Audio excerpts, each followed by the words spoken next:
Hello दोस्तों। इस video में हम देखेंगे सेंसेक्स एंड निफ्टी क्या होता है, ये कैसे काम करते हैं, कैसे इनमें कंपनियां लिस्टेड होती है और किस तरह ये इन्वेस्टर के लिए जरूरी है। अक्सर न्यूज़ देखते टाइम आपने सेंसेक्स और निफ्टी के बारे में सुना होगा। शेयर बाजार में आज लगातार चौथे दिन भी गिरावट दर्ज की गई। भारी गिरावट के साथ बंद हुआ शेयर बाजार। सेंसेक्स में 900 अंकों की गिरावट। या आपने न्यूज़ में देखा होगा कि सेंसेक्स ने इतना रिकॉर्ड स्तर छुआ है, या सेंसेक्स में भारी गिरावट के चलते निवेशकों का लाखों का नुकसान हो गया। या फिर आपने सुना होगा आज सेंसेक्स 100 पॉइंट नीचे क्लोज हुआ या फिर 100 पॉइंट ऊपर क्लोज हुआ। ऐसे ही निफ्टी के बारे में भी आपने सुना होगा। हर रोज ये दोनों index Sensex and Nifty up down होते रहते हैं। और अगर आप स्टॉक मार्केट में नए हैं तो आपका ये जानना जरूरी है कि सेंसेक्स एंड निफ्टी क्या होते हैं। हम देखेंगे ये सेंसेक्स और निफ्टी जो कि दो अलग अलग इंडेक्स हैं, ये कैसे बने हुए हैं और ये ऊपर नीचे क्यों होते हैं। इनके पीछे क्या वो रीजन है कि जो रोज ये दोनों इंडेक्स अप एंड डाउन होते रहते हैं, और आपको इन्हें कैसे देखना चाहिए ताकि आप इनके मूवमेंट के बेसिस पे बेटर डिसीजन ले सकें। स्टॉक मार्केट में दो बड़े एक्सचेंज हैं, NSC national stock exchange and BSE Bombay stock exchange, जिनमें भारतीय कंपनियां लिस्टेड होती हैं ट्रेड करने के लिए। आपको नाम से लग रहा होगा कि एनएससी नेशनल स्टॉक एक्सचेंज में ज़्यादा कंपनियां होंगी और बीएसई बॉम्बे स्टॉक एक्सचेंज में कम कंपनियां होंगी, लेकिन ऐसा नहीं है। बीएसई में लगभग 5,000 से ज़्यादा कंपनियां लिस्टेड हैं और एनएसई में लगभग 1,700 से ज़्यादा कंपनियां लिस्टेड हैं। बड़ी और पॉपुलर कंपनियां दोनों बीएसई एंड एनएसई में लिस्टेड हैं। कुछ कंपनी सिर्फ एनएसई में ही लिस्टेड होती हैं ज़्यादा ट्रेडिंग वॉल्यूम के कारण। कुछ कंपनियां सिर्फ बीएसई में लिस्टेड होती हैं, ज़्यादातर स्मॉल और पुरानी कंपनी इसमें आती हैं। कोई भी कंपनी जो सेबी से अप्रूव होती है वो अप्लाई कर सकती है एनएसई और बीएसई के लिए या फिर दोनों के लिए। अब सेंसेक्स और निफ्टी इंडेक्स से पहले एक एग्जांपल देखते हैं जिससे इन दोनों इंडेक्स को समझने में आसानी होगी। जैसे इलेक्शन के बाद एग्जिट पोल आते हैं ताकि एक अंदाजा लगाया जा सके कि इलेक्शन का रिजल्ट क्या होने वाला है, लेकिन एग्जिट पोल हमेशा सही नहीं होते। कभी कभी एग्जिट पोल सही होते हैं लेकिन वो हर बार सही नहीं होते। एग्जिट पोल क्यों सही नहीं होते हर बार? क्योंकि वोटिंग तो लाखों करोड़ों लोग करते हैं, पर एग्जिट पोल में कुछ ही वोटर्स का ओपिनियन लिया जाता है कि उन्होंने किस पार्टी को वोट दिया, और उस सैंपल के बेसिस पे अंदाजा लगाया जाता है कि ज्यादातर लोगों ने किसे वोट दिया होगा।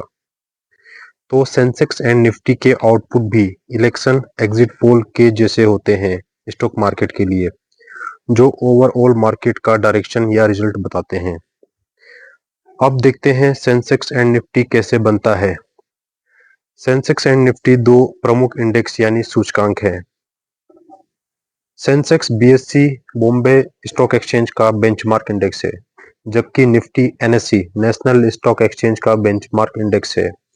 ये दोनों इंडेक्स इंडियन स्टॉक मार्केट को मापने का काम करते हैं। सेंसेक्स में 30 बड़ी भारतीय कंपनियां लिस्टेड हैं और निफ्टी में 50 बड़ी भारतीय कंपनियां लिस्टेड हैं।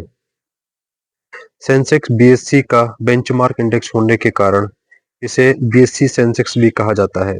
सेंसेक्स शब्द सेंसिटिव एंड इंडेक्स दो शब्दों से मिलकर बना है। यह अलग अलग सेक्टर की 30 बड़ी कंपनियों के शेयरों में होने वाले उतार चढ़ाव यानी इंडेक्स को दिखाता है। इन टॉप 30 शेयरों में बदलाव से सेंसेक्स में उतार चढ़ाव आता है। इसमें टॉप 30 कंपनियों का एवरेज के बेसिस पे कैलकुलेट किया जाता है। अगर इन 30 कंपनियों का एवरेज पॉजिटिव है तो सेंसेक्स अप होता है, और अगर इन 30 कंपनियों का एवरेज नेगेटिव है तो सेंसेक्स डाउन होता है। वैसे ही निफ्टी दो शब्दों से मिलकर बना है, नेशनल एंड 50।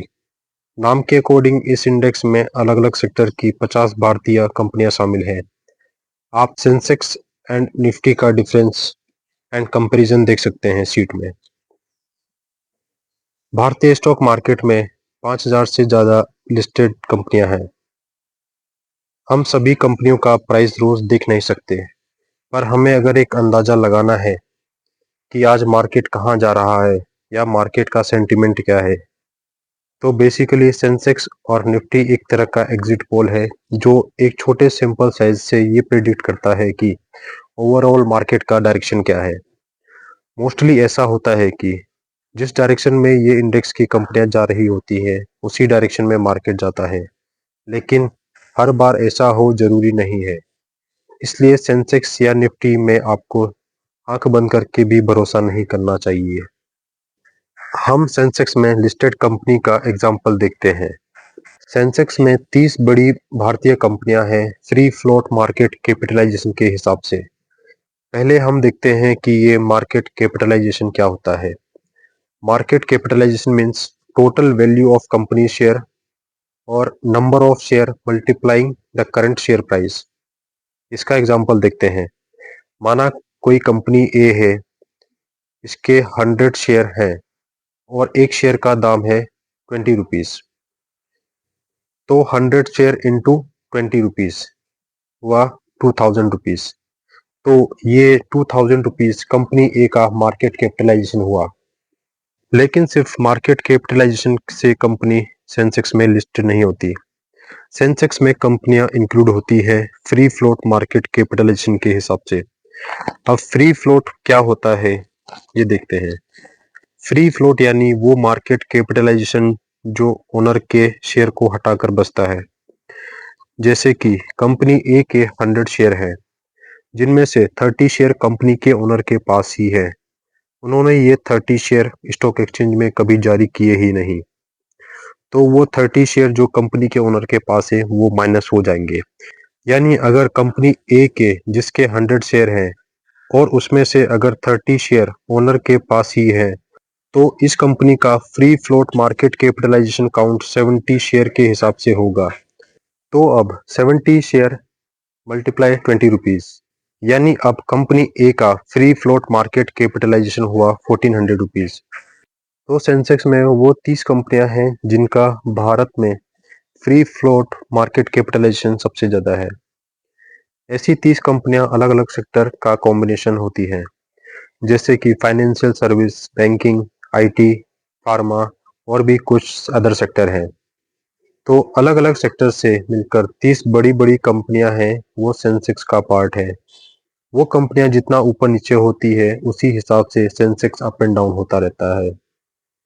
इसी तरह निफ्टी में 50 बड़ी कंपनियां फ्री फ्लोट मार्केट कैपिटलाइजेशन के हिसाब से आती हैं। इसे निफ्टी 50 के नाम से भी जाना जाता है। वैसे ही निफ्टी 100, निफ्टी 200 भी होते हैं, यानी जो लास्ट का नंबर है वो नंबर ऑफ कंपनियों के बारे में बताते हैं। अब देखते हैं इन दोनों इंडेक्स के company selection and overall market up down में कुछ इश्यू आते हैं जो हमें पता होना चाहिए। पहला, इनमें 30 सबसे बड़ी कंपनियां नहीं है, बल्कि इनमें 30 बड़ी वो कंपनियां हैं जिनका फ्री फ्लोट मार्केट कैपिटलाइजेशन सबसे ज्यादा है। इसे एक एग्जांपल से समझते हैं। माना कंपनी ए है जो 100 करोड़ की कंपनी है, लेकिन उसमें से 700 करोड़ के शेयर ओनर के पास खुद ही है, यानी वो फ्री फ्लोट में काउंट नहीं होते। तो उस कंपनी को ये माना जाएगा कि ये 300 करोड़ की कंपनी है। और एक दूसरी कंपनी है बी जो 500 करोड़ की है, लेकिन 500 करोड़ में से 400 करोड़ शेयर पब्लिक के पास है और केवल 100 करोड़ शेयर ओनर के पास है। क्योंकि फ्री फ्लोट इसका 400 करोड़ रुपए का है, तो कंपनी बी को कंपनी ए से बड़ा माना जाएगा और इंडेक्स में कंपनी बी का वेटेज ज्यादा होगा और इनके ऊपर नीचे होने से सेंसेक्स ज्यादा ऊपर नीचे होगा। इसका मतलब यह है कि यह हमें सही पिक्चर नहीं दिखा रहा। अगला इश्यू है कि सिर्फ 30 या 50 कंपनियों के सैंपल साइज से हम 5000 से ज्यादा कंपनियों के मूवमेंट को जज करने की कोशिश कर रहे हैं, जो कि सही नहीं है, क्योंकि ये ज्यादा एक्यूरेट नहीं हो सकता। अगला इश्यू आता है परफॉर्मेंस का। अगर सेंसेक्स और निफ्टी में लिस्टेड कोई कंपनी अच्छा परफॉर्म नहीं कर रही है, तो उसका शेयर प्राइस गिरता है और फ्री फ्लोट मार्केट कैपिटलाइजेशन भी गिरता है। तो हर 6 महीने में लिस्टेड कंपनियों को रिव्यू किया जाता है और अगर कोई कंपनी अब फ्री फ्लोट मार्केट कैपिटलाइजेशन की लिस्ट में नहीं है, तो उसे हटाकर नई कंपनी को ऐड किया जाता है। यानी जो कंपनी परफॉर्म नहीं कर रही है उसे सेंसेक्स से निकाल दिया जाता है और जो कंपनी अच्छा कर रही है उसे ऐड कर दिया जाता है। तो हमेशा अच्छी कंपनियों को ही इंडेक्स में रखा जाता है एंड नॉन परफॉर्मिंग कंपनी को हटा दिया जाता है। तो कई बार ऐसी सिचुएशन आती है कि सेंसेक्स तो बढ़ रहा होता है लेकिन आपका पोर्टफोलियो नहीं बढ़ रहा होता। अब एक सवाल आता है, अगर ऐसा है कि सेंसेक्स में बेस्ट 30 परफॉर्मिंग कंपनियां लिस्टेड हैं, तो क्या हमें उन कंपनियों में इन्वेस्ट करना चाहिए? ऐसा नहीं है, क्योंकि सेंसेक्स में पास्ट परफॉर्मेंस के बेसिस पे ही कंपनियां ऐड होती है। यानी पिछले कुछ महीनों में जिन कंपनियों का शेयर बढ़ा है वो 30 सबसे बड़ी कंपनियों में आती है और तब तक वो कंपनियां ऑलरेडी बहुत महंगी हो चुकी होती हैं। वो कंपनी ओवर वैल्यूड हो सकती है और ऐसे में अगर आप उस कंपनी में निवेश करेंगे तो आप काफी महंगे में उस कंपनी के शेयर बाय कर रहे होंगे। तो ओवर वैल्यूड स्टॉक पे ज्यादा रिस्क नहीं ले सकते। बेहतर होगा कि हम अंडर वैल्यूड कंपनी जिनका मार्केट पोटेंशियल अच्छा है उन कंपनियों को सर्च करें और उन पे इन्वेस्ट करें। अब देखते हैं कि निफ्टी और सेंसेक्स इतना इम्पोर्टेंट क्यों है। दरअसल भारतीय शेयर बाजार में होने वाले उतार चढ़ाव का संकेत निफ्टी और सेंसेक्स इंडेक्स से मिलता है। इससे ओवरऑल कंट्री के ग्रोथ का भी पता चलता है। अगर ये इंडेक्स पॉजिटिव है तो इसका मतलब कंट्री अच्छा ग्रोथ कर रही है और अगर ये इंडेक्स नेगेटिव है तो इसका मतलब होता है कि ओवरऑल कंट्री का ग्रोथ अच्छा नहीं है। इसके अलावा भी कुछ और इंडेक्स शामिल है जिनका इस्तेमाल इकोनॉमी और मार्केट के डायरेक्शन को समझने के लिए किया जाता है। इनमें ज्यादातर इंडेक्स किसी खास सेक्टर यानी कंपनियों के ग्रुप से जुड़े हुए होते हैं। उदाहरण के तौर पर किसी दिन के कारोबार के दौरान बड़े बैंकों के शेयरों की एवरेज चाल या डायरेक्शन को संकेत देने के लिए बैंकिंग इंडेक्स है या फिर सरकारी बैंकों के लिए पीएसयू इंडेक्स। इसी तरह स्टील और माइनिंग के लिए मेटल इंडेक्स, फार्मा कंपनियों के लिए फार्मा एंड आईटी कंपनियों के लिए आईटी इंडेक्स होते हैं। ऐसे ही और भी कुछ इंडेक्स होते हैं सेक्टर के हिसाब से। ये सभी इंडेक्स बाजार में पैसा लगाने वाले इन्वेस्टर या सलाहकारों के लिए बहुत जरूरी होते हैं। अगर एक नज़र में बाजार का ओवरऑल रुझान या परफॉर्मेंस को समझना हो तो इसके लिए सबसे ज्यादा सेंसेक्स एंड निफ्टी जैसे इंडेक्स को देखा जाता है। तो इस वीडियो में हमने देखा सेंसेक्स और निफ्टी क्या होता है, कैसे इनमें कंपनियां लिस्टेड होती है और ये किस तरह से इन्वेस्टर के लिए फायदेमंद होती है।